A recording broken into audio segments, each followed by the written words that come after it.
Ator de método e vencedor de 2 estatuetas do Oscar, Robert De Niro é a maior referência para outros atores quando o assunto é interpretar mafiosos e psicopatas no cinema, com suas atuações extremamente naturalistas e até mudanças corporais bizarras, mas que com o passar dos anos ele foi tentando destruir sua carreira com filmes como Tirando o Atraso.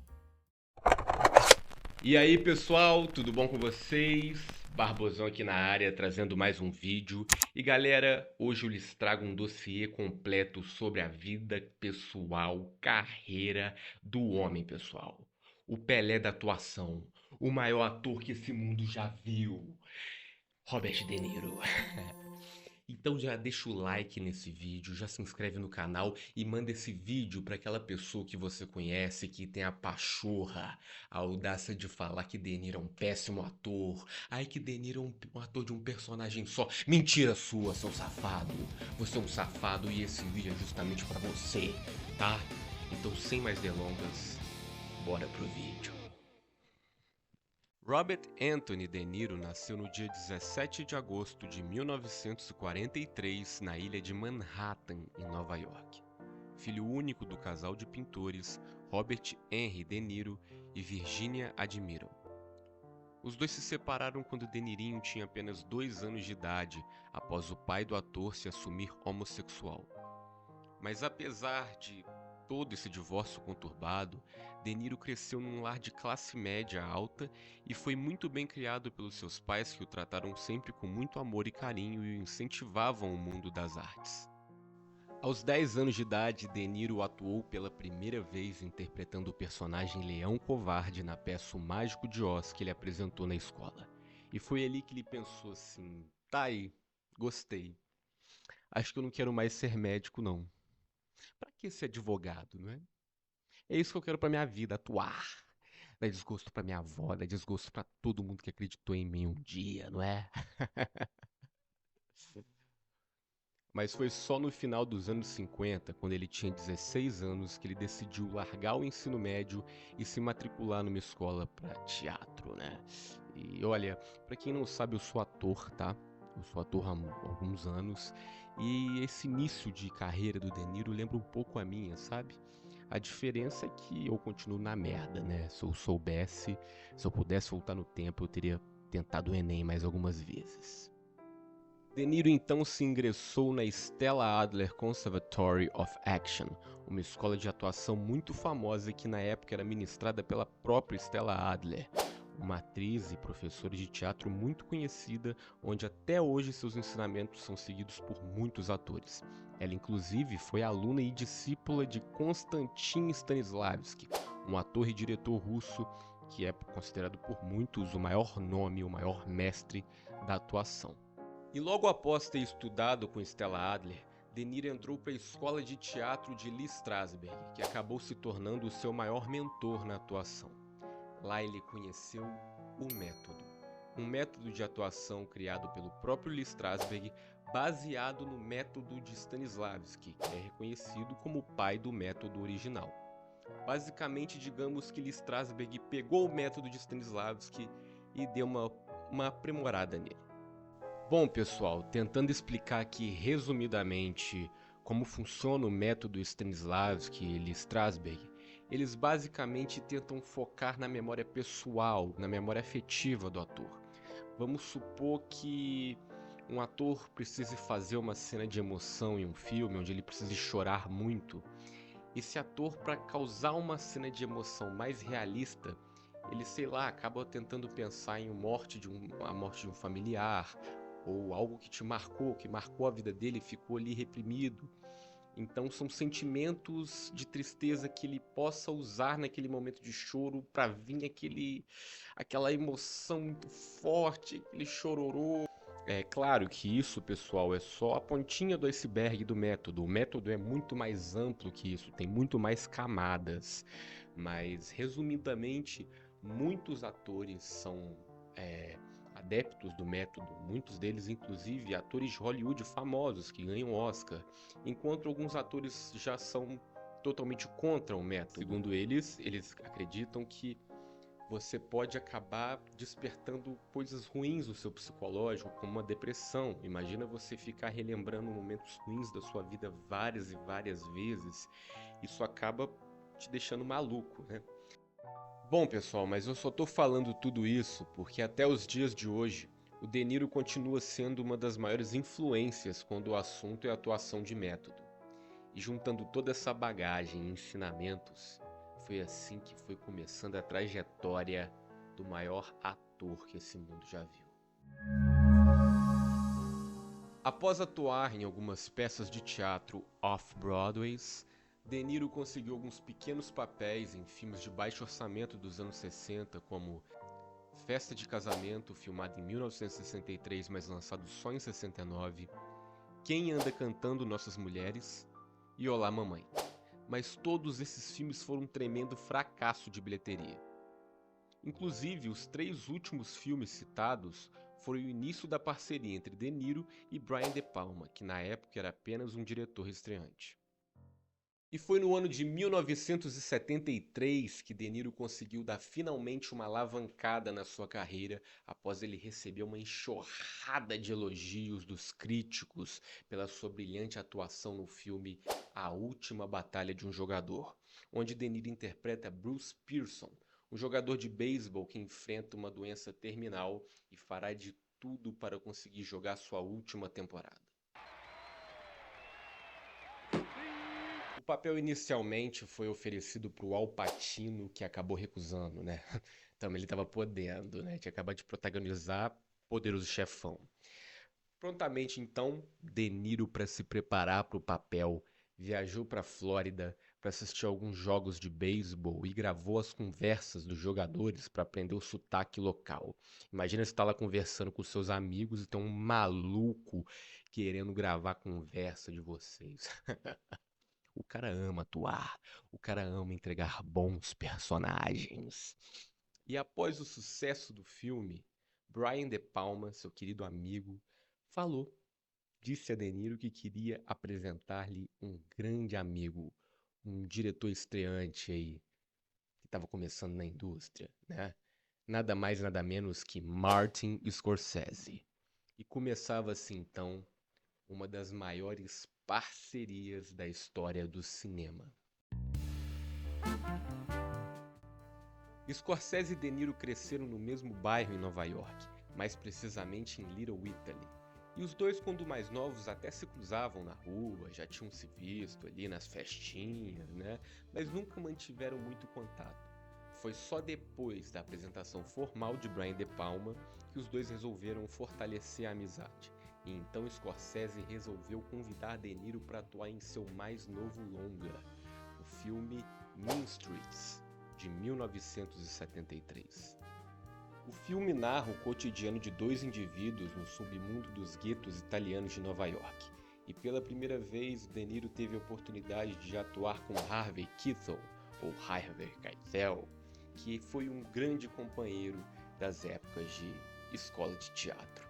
O filme foi um tremendo sucesso e alavancou de vez a carreira de todos os envolvidos. E foi assim a primeira participação, o primeiro filme dos dois, tá? De Niro e Scorsese. Juntos os dois fariam mais 9 filmes ao longo dos anos. Legal, né? Hey, you know what you do when you knock somebody off? You take a gun, you shoot him right up against his fucking head. That's what you do. Em 1972, De Niro participou das audições do clássico filme O Poderoso Chefão, para interpretar o papel de Sonny Corleone, um dos filhos do personagem de Marlon Brando no filme. Mas ele acabou perdendo o papel para o ator James Caan. Porém, o diretor do filme, Francis Ford Coppola, gostou tanto da audição de De Niro que resolveu convidar o ator para um personagem menor no filme. Mas De Niro acabou recusando, afinal ele ia gravar o filme Mean Streets, né, protagonizar ele. E na época ninguém esperava o boom que seria Poderoso Chefão. Afinal, o Coppola ainda era um diretor estreante e a produtora Paramount do filme estava à beira da falência. Mas foi em 1974, 2 anos depois, quando Coppola queria gravar a sequência de Poderoso Chefão e precisava de um ator para interpretar a fase mais nova do personagem de Marlon Brando, que ele imediatamente lembrou de De Niro por sua audição e não pestanejou em dar o papel na mão do homem. Aqui, ó. toma que o papel é seu. E para se preparar para o papel, De Niro treinou bastante para conseguir reproduzir da melhor forma possível todos os trejeitos usados por Marlon Brando na versão mais velha do personagem. E além disso, ele ainda morou por um tempo na Sicília, uma região da Itália, para aprender italiano e a cultura local. O cara poderia ter comprado um livro de italiano, poderia ter comprado um livro sobre a cultura local, mas não. Ele preferiu ir para lá, morar lá. Sabe, eu acho que o meu maior sonho é um dia Hollywood fazer um filme do De Niro aqui na minha cidade, Juiz de Fora. Já pensou? De Nirão vir pra cá se preparar pro personagem? Eu tá andando na rua, vendo lá tomando uma cerveja, andando no calçadão, comprando a pipoca no Parque Alfield. O filme foi um tremendo sucesso e no ano seguinte, em 1975, lhe rendeu o Oscar de melhor ator coadjuvante. Isso mesmo, De Niro, com seus 31 anos, já tinha ganhado o seu primeiro Oscar da vida. The winner is Robert De Niro on The Godfather. O ano de 1976 também foi um ano muito importante para o nosso ator. Para começar, que ele se casou com a sua primeira esposa, a atriz Diana Abbott, e juntos eles tiveram o primeiro filho do casal.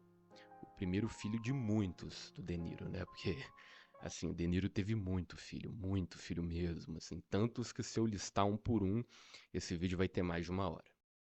Mas foi naquele mesmo ano que De Niro e Scorsese uniriam forças novamente para fazerem o que talvez seja um dos melhores filmes da parceria dos dois, Taxi Driver.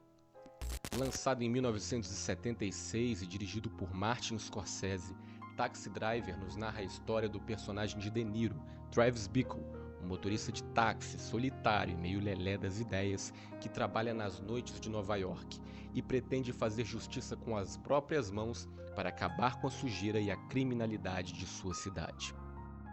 E para se preparar para o papel, De Niro chegou a trabalhar como taxista na vida real, trabalhando todos os dias durante 2 meses, cerca de 12 horas por dia.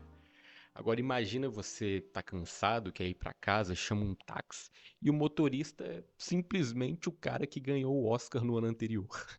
Mas apesar de tudo, De Niro já disse em algumas entrevistas que nenhum de seus passageiros na época chegaram a reconhecer ele. E olha que ele já era o bambambam de Hollywood, né, naquela época.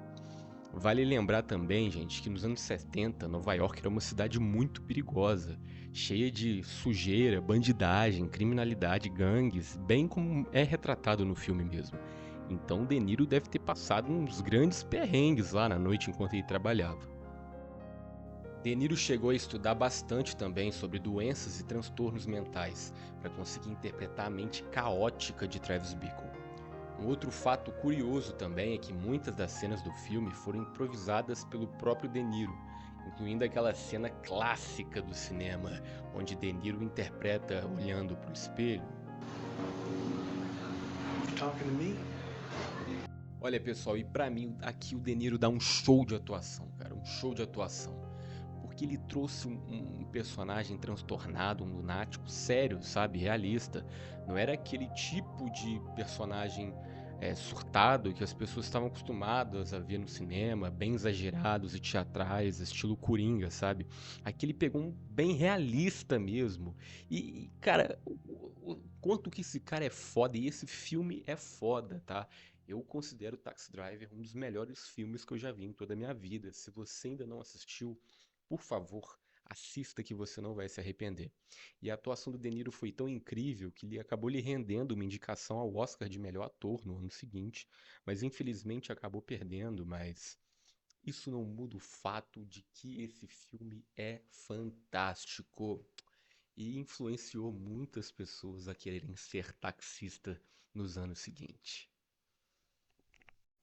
E na sequência, De Niro já emplacou com alguns filmes, como New York, New York, de 1977, que foi sua terceira parceria com Martin Scorsese, mas dessa vez o filme foi um fracasso de bilheteria e de crítico. Em 1978 tivemos Franco Atirador, que é considerado por muitos um dos melhores filmes que De Niro já atuou.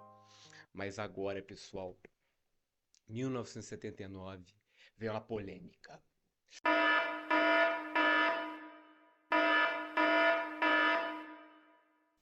Gente, em 1979, De Niro foi flagrado em fotos bem aleatórias, curtindo o Carnaval do Rio de Janeiro ao lado do ator Harvey Keitel e da atriz e cantora Fafá de Belém. Galera. Agora, Fafá, eu sei que você está assistindo esse vídeo, Fafá. Eu sei que você é inscrito aqui do canal. Comente aqui no comentário, Fafá. Houve azaração? Houve um flerte entre você e De Niro? Comente aqui. O que aconteceu nesse carnaval de 79, hein, Fafá? Apesar de tudo, De Niro nunca deu declarações de como foi, o que ele achou do carnaval, mas em 1981 ele voltou para o Carnaval do Rio de Janeiro em um outro evento, então parece que ele curtiu, né, galera? Mas e aí, diz o que vocês acham. Bom, pessoal, então para esse vídeo não ficar muito longo e cansativo para vocês, eu decidi dividir ele em duas partes. Então no próximo vídeo eu continuo falando mais da filmografia e da vida do De Nirão, tá? E se você gostou dessa primeira parte, não se esqueça de se inscrever e deixar o like no vídeo para ajudar o canal a crescer, viu? Venha se juntar para esse exército de inscritos. Um beijo e até o próximo vídeo.